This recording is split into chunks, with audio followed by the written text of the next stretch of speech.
freeze!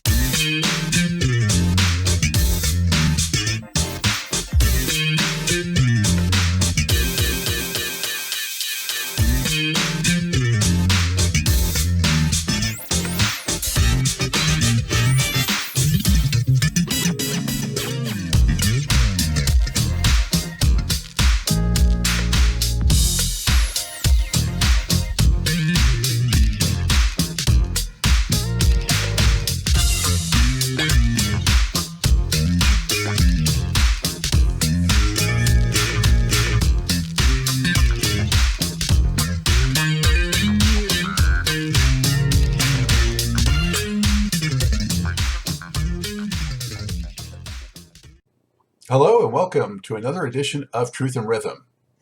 Brought to you by funkinstuff.net, this is the interview show that gets deep in the pocket with contemporary music's foremost masters of the groove. I am your host, Scott Dr. GX Goldfine, musicologist, creative arts journalist, and multimedia pro. Whether you're watching the video version of this show or the audio-only podcast version, I thank you so much for your continued interest and support in this show. If you enjoy this programming, there are several ways to help support Truth and Rhythm, as well as contribute to further enhancements and expansion, plus get some sweet perks and rewards in the process. First, subscribe to the Funk and Stuff channel on YouTube, which is where Truth and Rhythm lives, and be an advocate by spreading the word among fellow funk, jazz, and R&B music lovers. Second, join Truth and Rhythm's new membership program through Patreon, which features 3 tiers for truth believers, truth seekers, and truth crusaders. You can also submit a direct donation to the cause anytime at funkinstuff.net. At that site, which is loaded with awesome content, you can also purchase the book Everything's on the One, The First Guide of Funk. Shop for official Truth and Rhythm and Funk and Stuff merchandise, and use the Amazon links for all of your online purchases, which allocates a percentage to this show. Sponsorship opportunities are available as well. Contact me directly at scottg@funkinstuff.net. For those of you who go the extra step in supporting the show, you have my heartfelt gratitude for allowing us to continue to shine the light on those special artists whose quest is to find truth in rhythm.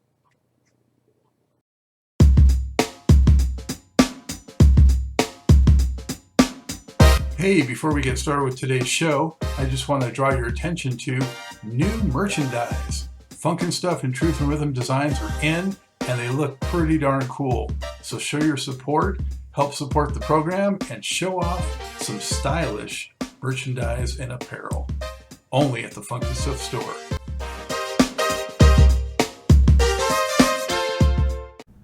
I'm delighted to welcome to the Truth and Rhythm Mothership singer-guitarist GSHARP, aka Seraph L. Since the late 1980s, he has worked, collaborated, and cavorted with many of the Prince-influenced Minneapolis scene's musicians and bands. Those include Brown Mark and his band Mazarati, MPG keyboardist Morris Hayes, Jesse Johnson protege Margie Cox of Tamara and the Scene, local group Dr. Mambo's Combo, and his own GSHARP and the Business. His credits include Texas blues legends Jimmie Vaughan and Double Trouble, and his pursuits outside of music include marketing and consulting services, and also he writes a blog and produces a topical podcast called That Which Matters to Me Most.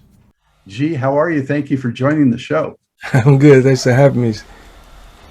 Where are you today? Where are you talking to us from? My house. Yeah, just this is a backdrop. if I turn this backdrop off, it'll be just a green screen. Yeah, but for viewers, what city or area? Twin Cities. Yeah, erotic city, I call it. Yeah, nice. I've been here a long time. It's finally warmed up by now. As a matter of fact, it is. It's like yesterday it was like 80, and today is like 73. But it'll be 40 again in a few days, so it's all good. Yeah. So you've moved around a bit, I know, and I've been looking forward to talking to you about, all your musical experiences and the different locales and different people. So thank you for joining the show. Much appreciated. Thanks for having me. So, G, let's jump back. I understand you're from Memphis, which in of itself has a great, rich musical history, of course. So how did that shape you, and how did you, get involved with music? Well, That's a good question. Well, first of all, yeah, growing up in Memphis, Tennessee has its own share of advantages and disadvantages. Depends on how you look at it. For me personally, by being born the son of a Baptist minister and consummate minister's wife, both of which are passed on, may they rest in peace, I was in church all the time. And it was a small rural church in Tennessee. And that was the springboard for everything that I do as far as entertainment, because my father and mother were planning for a program at church. And anybody watching, if you've ever gone to small churches in the South, they have this thing, because they don't really pay them that much money. So every year they'll have a pastor and pastor's wife anniversary appreciation program, and they raise a bunch of money, and they have a guest minister come in and preach, and guest choir, and they give him money and money tree and all kind of crazy stuff. Well, this particular one, I think I was 6 and my sister was 5. And my dad says, we want you and Helen to sing for our program. And I remember, I'm 6, right? And I was like, nope, right? My dad said, I'll give you $1. I said, I'm in. And I haven't worked for free since. So I've been a professional musician since I'm 6 years old, right? So, but I've been asked in my life, in a few interviews, who are your influences? Who are your musical influences, right? And they always expect people like James Brown, Prince, all that kind of stuff. But no, my original musical influences were people I grew up with, like my Uncle Bill. My Uncle Billy was the coolest dude walking, right? He went to the Army, got out, used his GI Bill, went to college, got a great job, he always had the coolest car. Mustangs, when Volkswagen Bugs came out, he had the Bug with the drop top. He had everything. Everything was cool, right? And at the time, he was in his 20s, and I was probably 8 or 10. And I could not hang with him harder. Everywhere he went, I wanted to be with him. And he was a singer. He could sing. He wasn't a singer. He didn't play at gigs or anything, but he would just sing all the time. And I can hear his voice right now. So my Uncle Billy was one of my influences. My Uncle Bobby, my dad's twin brother, baby brother, not twin, but baby brother. He was a twin. He is a twin. And Bobby was always into Elvis and Dean Martin. And he used to sing all this stuff when we were kids. And the Jackson 5, when they came, when they came around, and we used to sing together. Me and Bobby used to sing together all the time. So Bobby Sane, he's one of my influences. Billy Green, he's one of my influences. A brother by the name, a deceased brother by the name of Sam Haddix. He was a deacon at my church, the smoothest singer ever, right? He used to sing and do those Dr. Watts. And he would, you could just see women swoon in that church over him singing the Dr. Watts, right? So he was one of my influences, Sam Haddix, may he rest in peace. And another brother at another church where my dad pastored, he was a deacon. His name was Rance Churcher. And Rance was one of those entertainers. When he sang in church, he would get up and walk and point at people and shake hands. And that's how I learned my craft, being around people who, they encouraged you, but if you weren't any good, they didn't encourage you anymore. They didn't discourage you. They just didn't encourage you, right? So if they liked you, they were like, yeah, let's get Brother Sane, let's get Pastor Sane's son, get up and sing a song, right? So I got into entertainment from just that. But, I have musical influences, but my biggest musical influences never sang a gig in their lives. So. Yeah. Wow. Well, it's great to give them the credit too, because they're like the unsung heroes in our lives, Right. Oh, and one more huge influence. And this one goes to a person who is actually a performer, right? I was in college, and I had done gigs in college. We had put a little band together, a little group stuff. We were singing, killing girls, screaming, all that stuff. But it was time for the school year to be over. I had already been in school 4.5 years, and I had 1 semester to go. I was going to be a 5-year student. And I was at the University of Arkansas at Pine Bluff. And it was one of those nights where, and almost the same exact thing happened to me a few years later, but it was one of those nights where laying in bed, I know I'm not going to graduate, right? I know that, right? And I'm laying in bed and I'm thinking to myself, can't believe I wasted 4.5 years of my life. It was fun playing in gigs, you know, and I learned a lot of stuff. I'm pretty, you know, I'm smart when I want to be. It's like that, right? And then out of nowhere, my phone rings, right? Wakes me out of my mid-sleep thinking mode. And it's one of my friends that I grew up with, Selton Cole, who now plays bass with the Temptations. And he said, hey, man, I'm in this band, and I want you to talk to the band leader. So he puts Angelo Earl on the phone. Now, you may not know who Angelo Earl is, but Angelo played guitar with everybody in Memphis, everybody. He played with the Barcades. He probably still plays with the Barcades. And he had a band called Fingerprint. And he said, man, our lead singer just quit. And I was just you were referred by Eugene Gales, who is Eric Gale's older brother, who taught Eric how to play. I just had Eric on the show a couple weeks ago. Yeah. I wrote a bunch of songs for Eric's last 2 albums, right? So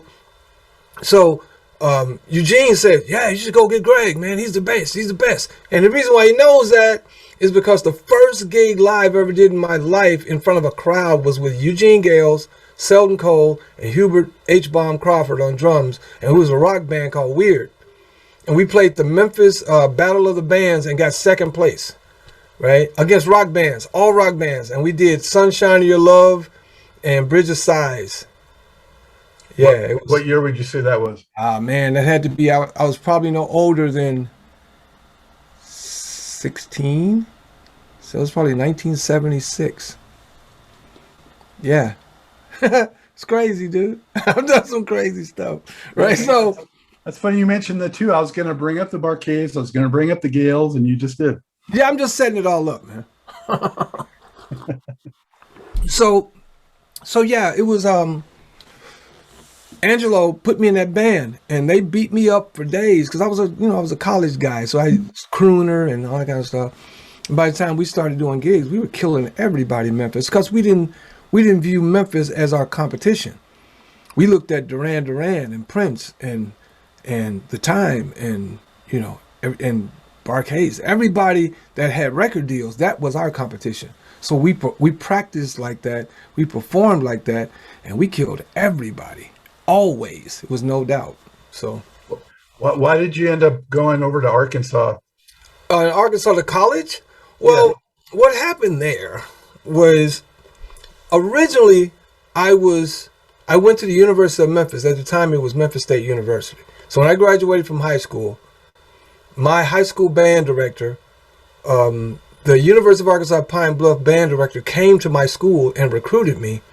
But he said, for a better opportunity to be in a bigger band and blah, blah, blah, you should go to the University of Memphis. Then you don't have to leave town, nothing. Just go right there, go right across town. So I let him talk me into it. So I went to the University of Memphis for a semester. And I was in the marching band. And at that time, okay, I'm going to shoot it straight. At that time, they didn't want brothers playing snare. It was one brother playing snare. It was a drum corps, right? So the drum corps was in the middle, and they didn't march with the whole band. It was a corps, right? You had snare drums in the front. You had temps and little tom-toms and stuff, and then you had the bass drums, and then you had the cymbals. All of the people that had brown skin were either playing cymbals or bass drum or something like that. But the front snare corps was all white boys except for one, and that was Tim Longmire. They couldn't deny Tim. Tim was a monster, and he was from my high school, right? So yeah, I played with Memphis for one semester. I played cymbals. I made it funky, of course, and then I dropped out and went and joined the Navy, right? So I joined the Navy in I think right out of that first semester of college, and I was in the delayed entry program. In the delayed entry program at the time, what that meant was you could join, do your first swearing in one day, and you have up to a year to actually ship. So then you can finish high school, you can work a year, whatever you want to do, right? So, and I started working for the Navy recruiting office downtown Memphis as a summer job after I got out of high school. And I met one of my guys who ended up being one of my fraternity brothers in college, working at the Marine Corps recruiting office that same year. And what I found out was when you're in the delayed entry program, if you go get a letter of acceptance from any college or university, you can defer your enlistment. So I just stored that in the back of my head. I was planning to go and see the world, right? And went to visit some friends of mine from high school who all were going to the University of Arkansas at Pine Bluff. So the weekend before I was supposed to ship on September 11th, 1979. Yeah. No, 1980. Yeah, 1980. And I went down to visit everybody and got up the next morning to walk around campus, and girls were whistling at me. I was like, what the hell? It was crazy because they didn't know me, right? I was just some dude on campus. And girls were talking to me, and everybody was coming up to me. Oh, who's your buddy? Oh, it's a homeboy, right? So everybody from Memphis. On that campus, if you were from Memphis, you were automatically connected to this clique, right? And I was like, this is pretty cool, man. How do you think about this? And they said, well, well, you should just get out. Can you get out? I said, yeah, I can, actually. Really? You should just come to school. So the choir, the Vesper choir at UAPB, which is one of the nationwide greatest Vesper choirs it is, and they were having rehearsal for the first time and the last time that I was ever there. They had rehearsal on a Saturday. So I went on a Saturday. This was all set up. I mean, the universe said, this is what we're doing. So that Saturday, I went to their rehearsal, and they said, Professor McGee, who's long passed away, may he rest in peace. Fessa, we called him. They said, Fessa, we got a brother here from Memphis. He's one of our homeboys. You should audition him. If you like him, you should get him a scholarship, right? He said, okay, let's hear him sing. So I forget what I sang, but whatever it was some soul music, and the girls were doing their thing. And he said, Mr. Sane, we will gladly give you a scholarship to matriculate at the University of Arkansas at Pine Bluff, but here's my one recommendation, that you stop crooning and start singing like a choral singer. I said, yes, sir, Fessa. Right? So that day, he wrote me up a scholarship, full ride, to the University of Arkansas at Pine Bluff. And they said, now, in order for you to get in school, you've got to go talk to C.N. Tony, who is long passed away. May he rest in peace. C.N. Tony was the dean of students. Now, this is a small university, so you could just go over to a guy's house. So me and all our friends took the scholarship, walked over to C.N. Tony's house on Sunday morning while he was Saturday afternoon, while he's watching college football. Go in his house and make a plea to him to make me out a letter of acceptance into the University of Arkansas Pine Bluff. He went in his office, did that day. So I went on Monday morning to ship and told him I didn't want to enlist, got deferment, went to school, and stayed at UAPB for like 4 years. Wow. Quite a series of fast events that just changed your life. Hold on, but let's connect Arkansas. Let's connect Arkansas again, okay? While I'm on the campus at the University of Arkansas at Pine Bluff, I joined a fraternal society called Vikings by Fidelity. And in that fraternal society was just a bunch of cool cats. We didn't have any particular thing that we were into. We're just a bunch of cool dudes who liked each other, right? So I joined it because one brother who went there, Daryl Porter, he handpicked 8 guys he wanted to be in the organization. I was one of them. The year after I was made a Viking, me and one of the guys who I was with was standing on campus, and we saw this brother cutting across campus, and he had on straight leg blue jeans, dark blue jeans, white capezios, a white suit, double-breasted suit jacket, a white shirt with a skinny necktie, and a Captain and Tennille kind of sailor hat, right? And he had the Jerry curl in the back, and he had sunglasses on. And I was like, who is that dude? He looks like a cross between Michael Jackson and Morris Day. Who is that dude, right? Well, we walk up on him. Yo, man, who are you? What are you doing? What's up with you, right? And he was like, my name's Morris. And so, oh, no way is your name Morris, right? Like, yeah, my name's Morris Hayes, right? So we introduced ourselves. We became friends in college. He was a freshman. And we put a band together there in town. Morris played keyboards. He really wasn't that good at the time at all. But he just kept working. He just kept working. And every time he kept working, got better, I would put him in another band. And we moved to Memphis and he got in Fingerprint. And then when they got rid of Aaron from Mazarati, I told Craig, I said, Craig, you got to hire Morris. Well, is he any good? I'm telling you, Craig, hire Morris or send me home. That's what it was. So he hired Morris. And the rest is musical history. Wow. So you said what he was like as a player and what he was like in his fashion sense, but what was Morris like as a guy? Man, let me tell you something. To this day, and anybody knows Morris, to this day, he's the funniest human being on earth.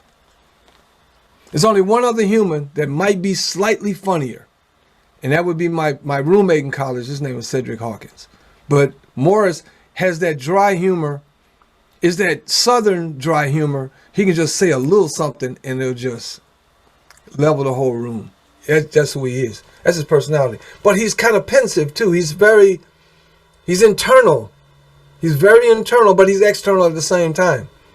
And we became fast friends in college, and we lived together in Memphis. We hung out. We moved to Austin, Texas together, started the business. We did the business, and when I got the call from Mazarati, I said, don't worry, I'll be back. Came back and got him. And we came to Minnesota, and we just took over. And how and when did you start picking up the guitar? Oh, man. I've been picking it up a long time. You want to know when I started to learn how to play it? Okay. Well, first of all, I'm not really a guitar player. I never, ever, ever say I'm a guitar player, especially in the presence of guitar players. Ever.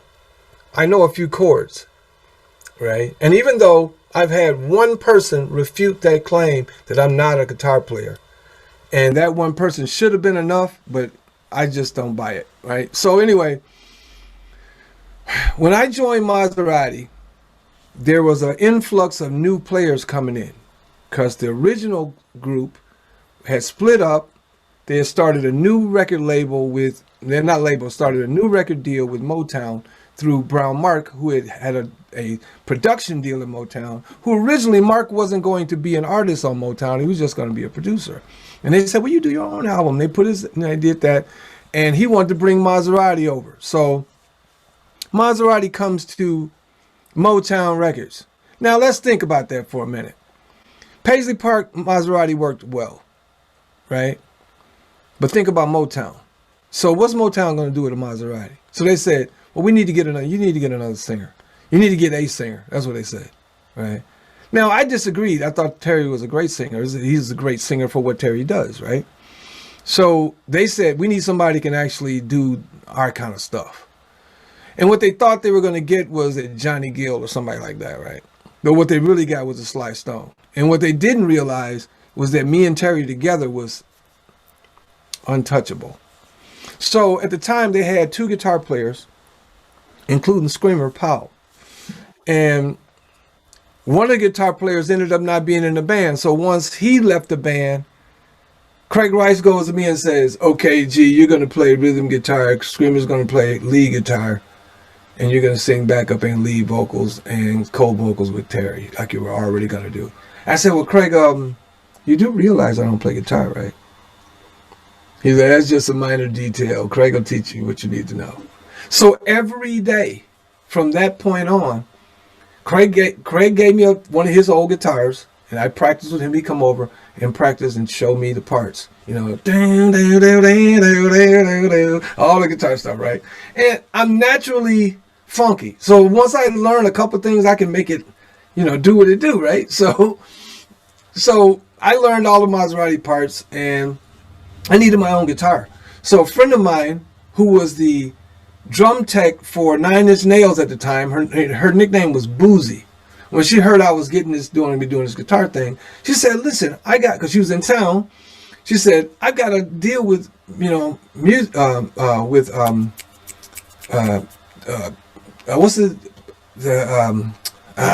what's the music store? The big music stores. Oh, Guitar Center? Guitar Center, yeah. She said, I've got an endorsement with Guitar Center. I can get anything you want, a discount. I said, okay, cool. So she buys me the white telly. I still got it. It's right there. She buys me this white telly. And I've been playing it ever since. I will not sell it, right? So I played that with Mazarati. And after that, I just kind of kept on messing around. But I never took it seriously because singing was my thing. Frontmanning was my thing. So I picked the guitar up about like how Mick picks it up with the Stones. So but I know how to play it. So it's not like I pick it up and it ain't on, right? I did that a few times, pick it up when it's not on. But it looked good, but I knew I wasn't playing. Yeah. So how did you make the Mark Brown connection? And, when and why did you relocate? Okay. Now, sometimes the timeline is a little fuzzy. And some people listening may say, well, it wasn't really that time period. It was another time. Was this came first before that? Okay, I don't know. But it was a while back. So let's just start here. During the Purple Rain tour, and I don't remember fully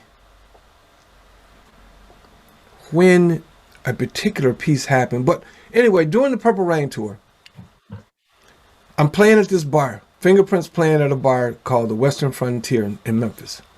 All R&B bar, right? Everybody in there looked like me. So we're playing this bar, we're playing rock and roll, we're doing everything, right? And the band and the club owner's like, his name was Tojo. And Tojo lived up the street from me. Tojo was a drug dealer. And Tojo put some money into a club. So he opened this big club called the Western Frontier. We're playing there. And Tojo from straight Memphis, straight South Memphis. And he was telling me all the time, gee, man, y'all need to stop playing all that rock, man. Y'all need to come with something else, man. With some Tyrone Davis or something. I said, nah, Tojo. You either hiring us or you ain't, right? But you're hiring us, right? So we're doing all kinds of stuff, including Prince. So this particular set, I was doing Darling Nikki. And everybody who knows Darling Nikki, he's on the floor and he's humping the floor, right? And I'm doing all of that and they got the spotlight. And when the song starts, everybody just gets off the dance floor because they know I'm coming out. I'm going to get on the dance floor, I'm going to hump the floor, and then the lights are going to go out. And this club was dope. It had nice sound, lights, and everything. So as soon as right, that part, and then the lights dim even further, and then we go into Careless Whisper. So I do Careless Whisper from the dance floor, just killing them, right? And that's the end of the set. So at the end of the set, this brother walks up to me. He's about my height, but he's about this wide.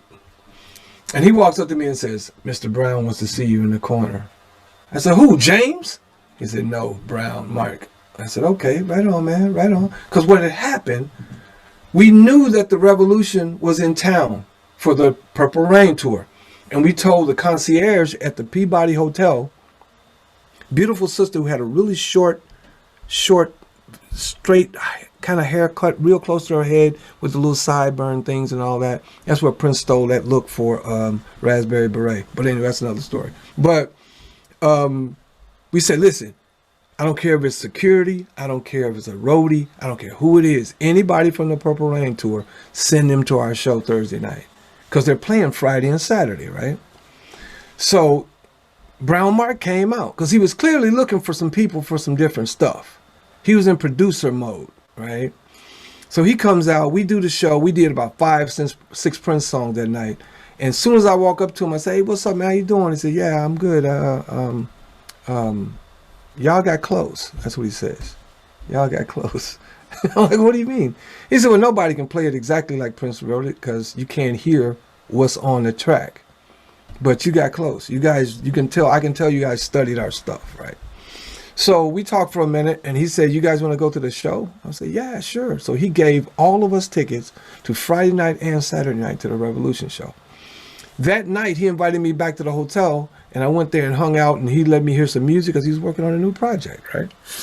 And Gee, was that still the Purple Rain tour? Was Yeah, that? this was a Purple Rain tour, right? So he was working on the Mazarati record. And he was going to try to put another band together because Prince had taken over the Mazarati project, right? So he wanted to have an ace in the hole. And he saw, and another thing, you got to remember, Mark, as a producer, he's always got a producer eyes and ears on. So everywhere he is, if he sees somebody that's really dope or he sees a really good band, he tries to figure out what can I do to make this go to the next level, right? Whether I'm working on a project today or tomorrow, or whatever. So that's what he did. And long story short, we went to the show. It was great. I met Prince that for the first time in Mark's room that night.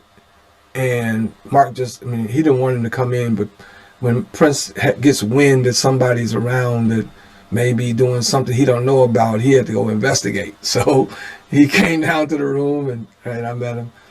But yeah, so fast forward, he flies me to Minneapolis for the first time. And I fly to Minneapolis and we do some demo stuff. I meet Keith Woodson while I'm there. And we just record some stuff, right? And then I fly back home. And he wanted to put a band together in Minneapolis. And I'm a soldier, right? If somebody tells me, look, I'm going to help you do something, are you down? And I say, yes, I'm down. Then that's what I mean. So for Brown to ask me to leave my band in Memphis so that he can put a band together with me in Minneapolis, that didn't fly for me. I didn't like that. I'm like, why would I leave my band at home when whoever you put together can't touch my band? I don't care who they are, right? So I backed out. Went back to Austin, right? Did my thing. And while I was, back to Memphis. And then the band Fingerprint broke up. And I took Morris, Selden Cole, Lino Reyes, who was Rick James' drummer, and he was playing with us for a while in Memphis. And we all went to Austin and met up with Derek Edmondson, John Lockhart, who just passed away a year ago, and a few other cats. And we got together and we played in Austin, Texas as the business, right? And we cleaned up. Austin was nothing without us, right? Literally. And while I was there, I get a call, right? One morning, same deal. Early morning, just did a gig the night before, so I'm sleep and not sleep thinking. It's got to be more to life than just conquering 6th Street on Austin, Texas. It's got to be more to life than just making, a few $100 a week playing in a bar. Now, granted, at that time in my life, I was making more money playing in a bar on 6th Street than everybody in Minneapolis is making right now. Not right now, but when everybody was playing, making more money than any of them last year. Were you doing any originals or all covers? All covers. All covers. Prince taught me a very valuable lesson. He said, when you're playing in a bar, don't play originals. All you doing when you play originals in the bar is jacking off. That's what he told me. He said, because if I come in a bar and I hear an original and it's really, really cool, or if even has a lick that I like, I'm going to steal it and nothing you can do about it. Don't play originals until you got a record. Don't be like the kid in First Avenue in Purple Rain, I guess. Exactly. That was a movie. Don't let the movie fool you, right? Because I'm gonna tell you, after that movie, Prince stole a whole lot of music out of going into First Avenue, listening to people play the original stuff. So I moved to Minneapolis and joined Mazarati. I got a call on them one morning, and I was thinking there's got to be more to this. And then I get a call out of nowhere. It's Craig Rice. Craig Rice, Greg, I want you to join Mazarati. And I'm like, Mazarati? I said, what happened to Terry? He says, it's going to be you and Terry. And before he could even get that all out, Terry grabs the phone from the snatcher. Get your ass up here to Minnesota, man. We can come and make this record, man. Blah, blah, blah, Terry. And I was like, all right. So I said, can I let you know for sure tomorrow? He said, yeah, you got till tomorrow. So I hang up. And I'm freaking out because I put this band together. Me and my guys put this band together in Austin, and we're killing. And I don't want to leave it, because that disrupts the whole deal. I'm the front man. And I didn't want to be like Lionel Richie. Commodore is doing great, and all of a sudden Lionel just jump out. Right? So I go to Morris and Selden, who were my roommates. All three of us lived in this big apartment in Austin. And I wake everybody up. I say, hey, man, I got something I need to talk about. And I went, what, man? I read, you know. And I said, I just got a call from Craig Rice, and they want me to come to Minneapolis and join Mazarati. And Morris was like, so what you upset about? What's the problem? Right? And I'm like, man, I don't want to just up and just pull. He said, look, man, you've been doing this your whole life, bro. This is the opportunity. And something else you've been doing your whole life. Whenever you get on, you always reach back. You always reach back. And if it's any way me or Selden or both of us can get pulled up, I know you'll do that. So about 2 weeks later, I was in Minneapolis, broke as hell, starving, but I was a rock star. I was in Maserati. Right? And that was already, I mean, had long separated from the Prince camp. Yeah, that was done. Prince camp was done. And you know, I come to Minnesota, and it's coming from Memphis, Tennessee, living in Austin, Texas, going to school in Arkansas, coming up here to Minnesota was a culture shock, huge culture shock. You know, because the whole vibe of Uptown, the song, that's what it was. Back then, that's what it was. I mean, Uptown now was just corporate. It may as well be the Mall of America. But back then, it was just grungy. It was like Haight-Ashbury in San Francisco. That's what it was like. It was dope. People, you didn't know who anybody was, black, white, young, old, gay, straight. You didn't know because everybody was just mixed up in everything. And Minnesota's still kind of like that to this day, but it's gone way corporate, right? And the music scene isn't anywhere like it was because after Prince, everybody started acting like musicians. They weren't really, but they dressed up like them, right? So everybody's walking around with the pearls and the makeup and all that stuff, and they became too calculated. The magic was gone. Yeah, the magic was gone, man. Because when I came up here, you could see Andre in the bar, you could see Terry and Jimmie in the bar, everybody, and just hanging out, right? Thursday night at First Avenue, there's no telling who you would see in that place, right? And if you came in there, you know, you got girls based on what you said you could do, you know? And I never really talked about it. Matter of fact, I had many girls come to me and say, well, so what do you do? I said, I'm a garbage man. You know, I'm a garbage man, sanitation, right? So, because I just went into that whole, oh, you play with so-and-so. No, I'm sanitation. So then they know, you know, that if they still are interested, you know, they're. Yeah. Okay, you do garbage. Okay, everybody do garbage. Okay. You know, so it was, and plus I come from school where I was in a band in school. I was in Fingerprint. It was a better band than any band I've been in. Right, so it wasn't about trying to be this, you know, musical star, none of that junk. Because I knew, man, when it all comes down, it matters what happens when you take it to the stage. All that other stuff is nothing, you know. So learning what I learned, I remember when I was here rehearsing with Mazarati, and Jerome Wisson's dad was a bass player in one of the blues bands here in Minneapolis. And they were playing at a place called Red's Roost. Right now it's a strip club, I think, or something. But anyway, right by the Target Center. And we went down there and was hanging out, and they were playing some blues. And Red wanted to know, anybody want to sit in? Everybody in Mazarati was like, nah, don't mess around, right? And I jumped out, right? And I sat in with them and killed, right? So, and then fast forward, Prince told me one time, if you can't sit in, you ain't shit, right? Can I swear? Oh yeah. So yeah. Prince said, you can't sit in, you ain't shit, right? So in other words, you need to have a working knowledge of music to the degree, even if somebody asks you to sit in the you know, Minneapolis Symphony, you should be able to at least stay in key or something, right? So that's been my whole thing, and playing covers my whole life for a living. I was ready for anybody. I don't care what you did, I was ready, right? And I don't want to come off like I'm this superstar or trying to so awesome, but in essence, I always view myself as a working man musician, right? I'm a soldier, right? Gee, I'm a sniper. How did you develop your stage presence as the front guy for your band? Playing in a black band in black bars. When you're down south in Memphis, we used to play this bar in Jackson, Mississippi. We used to go there once a month. Big bar. Some brother owned it, and it was dope. And there was nothing there but brothers and sisters, with brothers with their dates, with their wives, whatever. And it was probably 300 people there. Beautiful bar. Food, everything. And we would come up and play. And they would clap. But they wouldn't give it up until right at the end. And then after the show, everybody be coming up talking to you. Hey, man, that was great. Right? But white audiences are a lot more forgiving.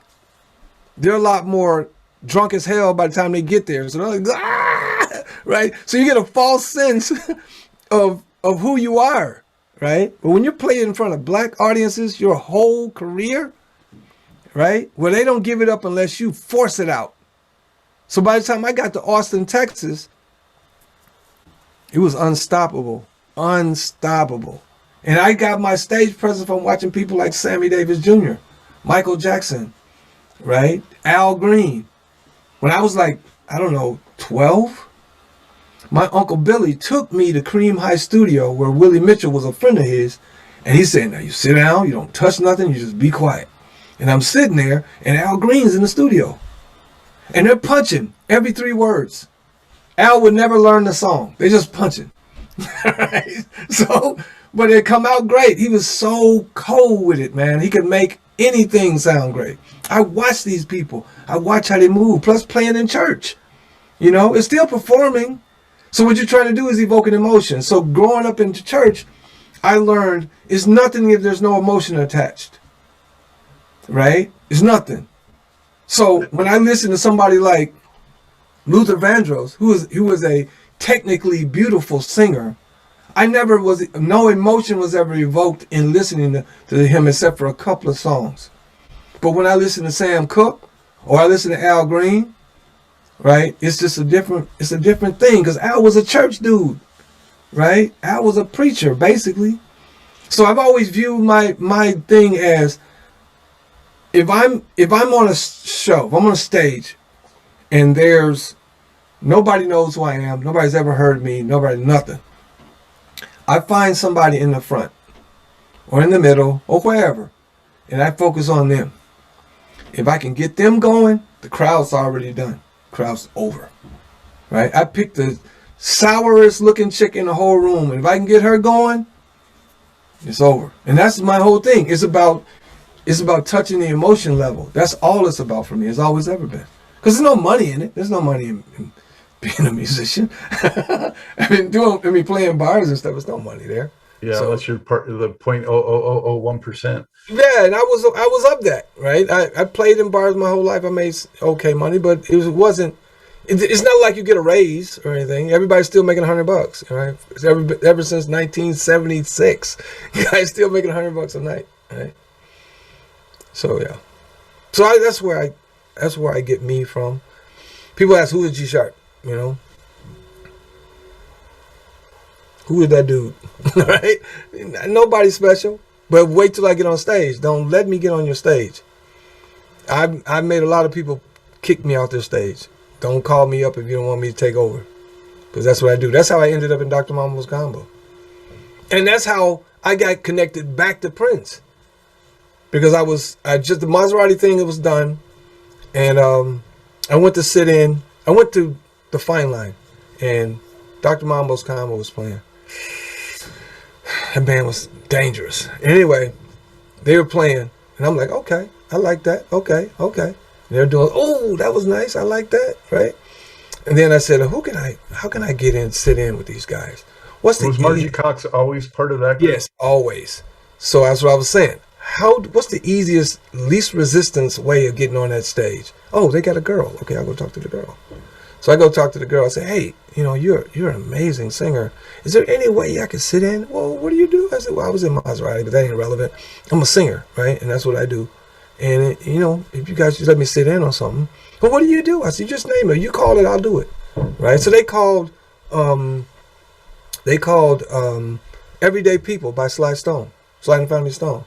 right? So I'm singing that, and then in the middle of the song, I break it down. Boom, drums, Michael Bland. Boom, boom. I said, Michael, boom, speed it up. He speeds it up. Boom, boom, boom. Speed it up. Boom, boom, boom, boom, boom, boom. And I say, boom, like a boom, like a. And they automatically do. We automatically going higher, right?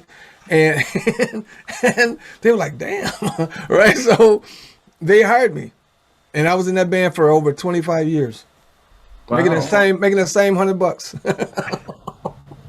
Wow. Well, I never got to see that group live, but on the record that was released, some of the covers are so cool. Yeah, I was on that record. Higher and Respect Yourself, and I was on that record. Yeah, I was on that record.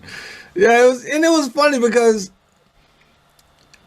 we really wrestled with whether we would do an original record or not, right?